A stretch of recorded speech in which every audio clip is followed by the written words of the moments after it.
remember the feeling you had when you were told that you were left off the initial playoff roster and then the roster for this series? What was that feeling like?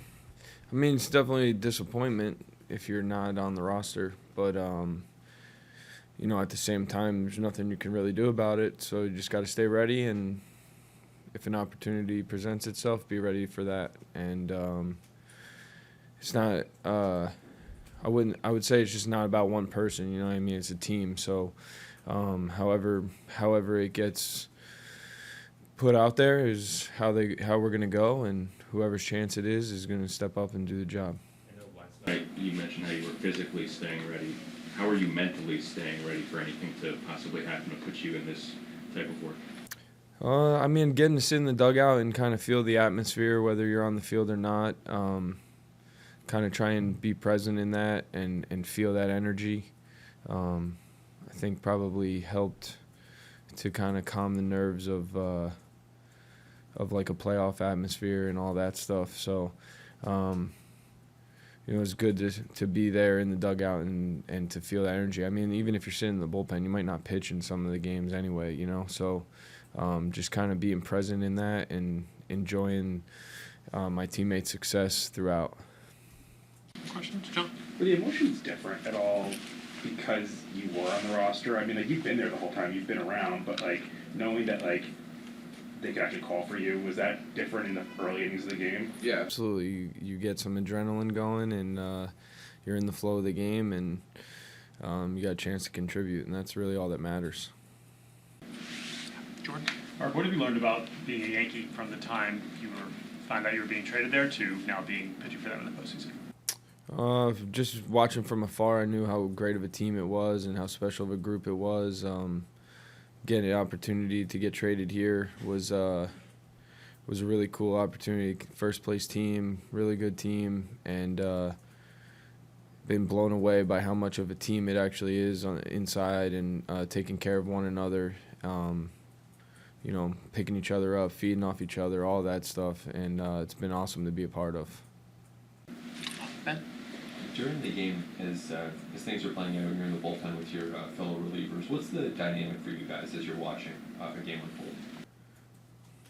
I would say, you know, like as a reliever, it doesn't matter what's going on in the game. Somebody's coming out of the bullpen. Somebody's got to come in. Somebody's got a job to do. It doesn't matter what the score is. Doesn't matter what's going on out there. Like we all have our job to do. So. You know, these guys have been through it a little bit more, so that was my first day, so it was a little bit of a little different for me for that one game, but it's just the only difference is just being ready a little earlier, all hands on deck. It's playoffs, but again, like throughout the whole season, somebody's got to come in no matter what's going on out there, so trying to stay even-keeled and slightly removed from the action and just kind of knowing that you have a job to do is probably the best way I could describe it. Max over here. How quickly did you get a sense of how close this team is? You mentioned it a couple seconds ago. What is it that makes this team so close? I mean, it was the first day I got here, just to see the leadership and just the togetherness from the group. Just making everybody, no matter who you are, feel part of the group, and I think that goes a long way. And I think when you're playing for one another, good things can happen. John? Along those same lines, with how important bullpens are right now, what have you gotten from Hark over the postseason and being around them, and kind of how he's able to keep you guys just all ready and all on the same? Yeah, I think it's along that same line of just like being steady with your preparation and understanding of routine, and just playoffs come, it's just maybe a little bit earlier, but like not letting. Try not to let the game be bigger than it is, just playing the game the same way you played all year. I mean, coming in those leverage moments is the same in the regular season as is the playoffs. It's just there's not a tomorrow or this or that, you know, comparatively to the regular season, but the job's the same. So calming the nerves, staying in routine, and just riding. Fun, loose guy, obviously. Is that the same vibe even in these situations? Yeah, I mean, it was my first night out there, so, like, my nerves were probably a little off, like being able to give you a full description of what he was doing. But yeah, I mean, like I said, it's just staying the same as much as you can as the regular season. It's just somebody's got a job to do. I mean, I really like that expression because it's just like it doesn't matter what your role is in the bullpen. Like the game could be out of hand, somebody's got to go in. The game's close, somebody's got to go in. The grand slam happens, something changes, somebody else is going in. It's just for our group, like when you're in the bullpen, it's just everybody's got a job to do, and the game's going to present whose job it is. Questions, Brian? Mark, is something you could just reflect on the last couple of years of your journey? Like last night, you're playing in the biggest game of Major League Baseball season. A couple of years ago, you signed, I think, with Somerset before they were like a Yankees affiliate. It was like an independent league team that then, because of COVID, became, I don't know, like a pickup league team. To go from that to where you are now, I know you had been in the majors before that, but could you just reflect on that kind of roller coaster you've ridden? Yeah, I mean, it's just appreciating the journey. Everybody's journey looks a little different. Everybody's milestones look a little different, but you know, being appreciative of the opportunity, taking the most of the opportunity, not forgetting what you've been through in the hard times. There's always a situation that could have been harder than the current one. So using that to grow from it, to gain experience from it, and just to keep evolving as a player. I really believe that to have a long, successful career, you got to keep learning, and you don't stop learning until you're done. So allowing every opportunity, every situation to be a learning experience, I think is the best way to take that all in. Just what made tonight the right time to move Giancarlo Stanton to the cleanup spot against the right-hander? I don't know, just kind of what I felt last night, and you know, as much as they've had to use their pen, you know, I know, for example, like they get into that spot, you know, probably Heron's going through the bottom of our lineup, but you know, he's had to do it a lot, and you know, I just felt like it was the right thing for tonight. Jordan? Aaron, you've talked about Giancarlo's preparation and what he means to the team behind the scenes, but once he's actually in the box, what makes him different? He can hit it harder than anyone, first of all. So there's the physical nature of what he does that's different than just about everyone in the world. But he's just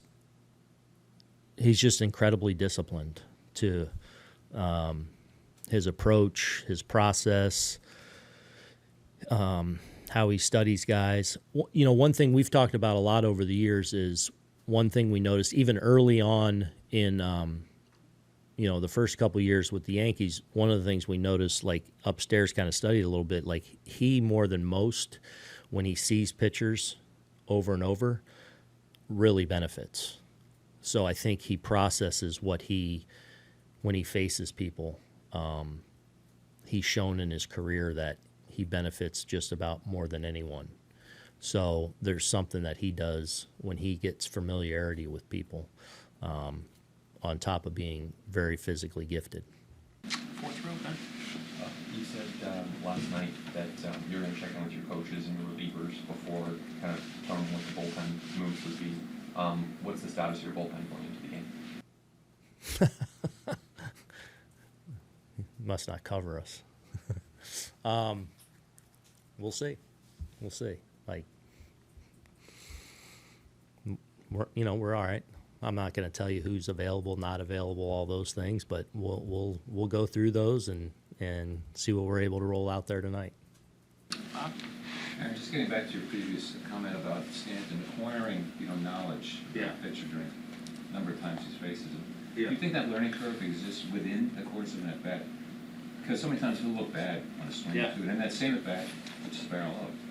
Yeah, I think part of that too is, he's disciplined to a certain thing. So sometimes he may take a bad one, but it doesn't necessarily affect the next one, or it's just, hey, he was looking for a certain thing in a certain spot. So, but I do think he applies what he experiences better than most.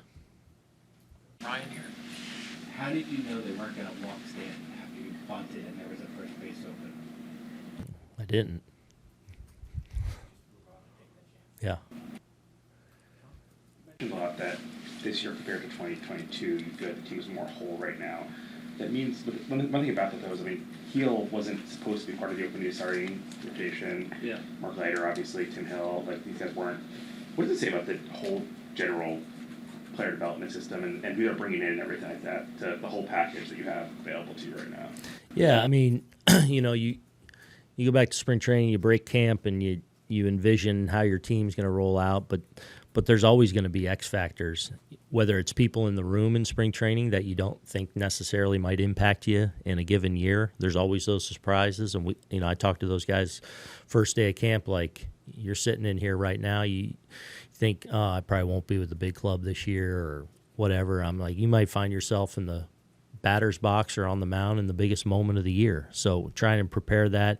And then there's always the X factors of, the trade deadline that happens, but even the, other moves, like getting Tim Hill and Jake Cousins that have become really significant parts of our bullpen that, were, some in a way cast-offs from other organizations. So you never know how it's all going to shape up. You never know how the injuries impact you and create opportunities for other people. So you try and prepare people as best you can throughout the year for moments like this. Jordan right here. What have you seen from both these at-bats, particularly in the postseason? Excellent. I go back to I felt like his work week ahead of the Royals series, the 5 days, to me, noticeable, like, yes, that's what we're looking for. And he has carried those at-bats. I feel like the consistency of his at-bats this entire postseason thus far have been excellent. Whether he's gotten a result in a given day, he's having good at-bats. And it's been great to see, and he's a big reason we're here. Aaron, what would it mean to you and your team to punch your ticket to the World Series tonight? I mean, it's obviously a goal of ours, but try not to get too ahead of anything. It's like, get ready for BP here, get ready, prepared for this game, and hopefully, obviously, go out and get it tonight. But you really just try and, as best you can, stay in the moment.